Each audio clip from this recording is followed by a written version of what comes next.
মৌলিক ও কাঠামোগত সংস্কার ছাড়া স্থায়ী গণতান্ত্রিক রূপান্তর সম্ভব নয়। জুলাই গণঅভ্যুত্থানের পর জাতীয় নাগরিক পার্টির প্রতি আপনাদের আকাঙ্ক্ষা রয়েছে, দেশবাসীর আকাঙ্ক্ষা রয়েছে, এবং আপনারা আমাদের ইশতেহার আমরা কি প্রমিস করছি, কি কমিট করছি, সেটা শুনতে দীর্ঘদিন ধরে আগ্রহী হয়ে আছেন। আজকে সেই দিন, আজকে সেই ইশতেহার ঘোষণা হবে। বাংলাদেশের রাষ্ট্র গঠনের ইতিহাস এদেশের মানুষের রক্তের এবং আত্মত্যাগের ইতিহাস, কিন্তু বাস্তবতা হচ্ছে স্বাধীনতার ৫৫ বছর পরও আমরা গণতন্ত্র, সাম্য এবং মানবিক মর্যাদা এবং জনকল্যাণমুখী একটি রাষ্ট্র প্রতিষ্ঠা করতে ব্যর্থ হয়েছি। এই ব্যর্থতা এবং এই বাস্তবতা স্বীকার করাই আমাদের রাষ্ট্র সংস্কারের প্রথম ধাপ বলে আমরা মনে করি। দীর্ঘদিনের দলীয়করণ, ক্ষমতার কেন্দ্রীকরণ ও বিচারহীনতা রাষ্ট্রীয় প্রতিষ্ঠানকে দুর্বল করেছে। এর ফলে নাগরিক অধিকার সংকুচিত হয়েছে এবং শাসন ব্যবস্থায় জবাবদিহিতা ভেঙে পড়েছে, যার পরিণতি ছিল একটি ফ্যাসিবাদী কাঠামোর উত্থান। প্রিয় উপস্থিতি, জুলাই গণঅভ্যুত্থানের পর গণতান্ত্রিক রূপান্তরের ম্যান্ডেট জনগণের আকাঙ্ক্ষা, এবং গণঅভ্যুত্থান ছিল জনগণের স্পষ্ট বার্তা রাষ্ট্রকে আগের কাঠামোতে চালানোর বিপক্ষে এবং একটি নতুন গণতান্ত্রিক রূপান্তরের মাধ্যমে রাষ্ট্রের পুনর্গঠন এবং পুনর্বিন্যাস। জাতীয় নাগরিক পার্টি বিশ্বাস করে মৌলিক ও কাঠামোগত সংস্কার ছাড়া স্থায়ী গণতান্ত্রিক রূপান্তর সম্ভব নয়।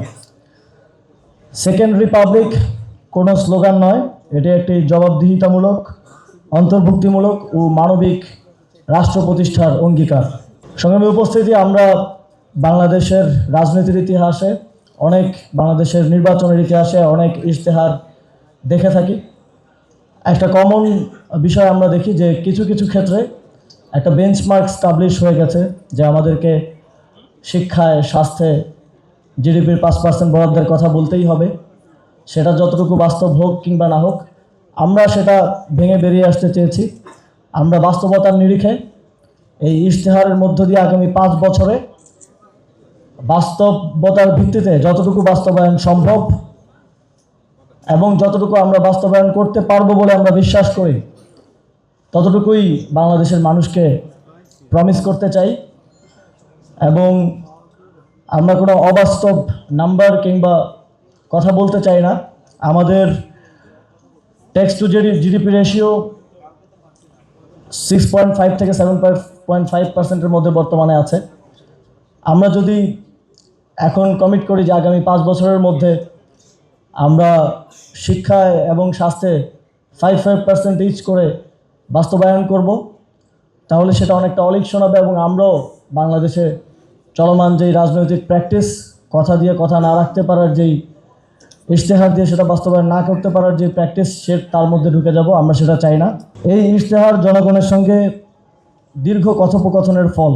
আপনারা জানেন, জুলাই পদযাত্রা থেকে শুরু করে আমরা দেশের পথে প্রান্তরে গিয়েছি, আমরা মানুষের কথা শুনেছি, মানুষ আমাদেরকে তাদের বক্তব্যগুলো দিয়েছেন, তাদের দাবিগুলো জানিয়েছেন।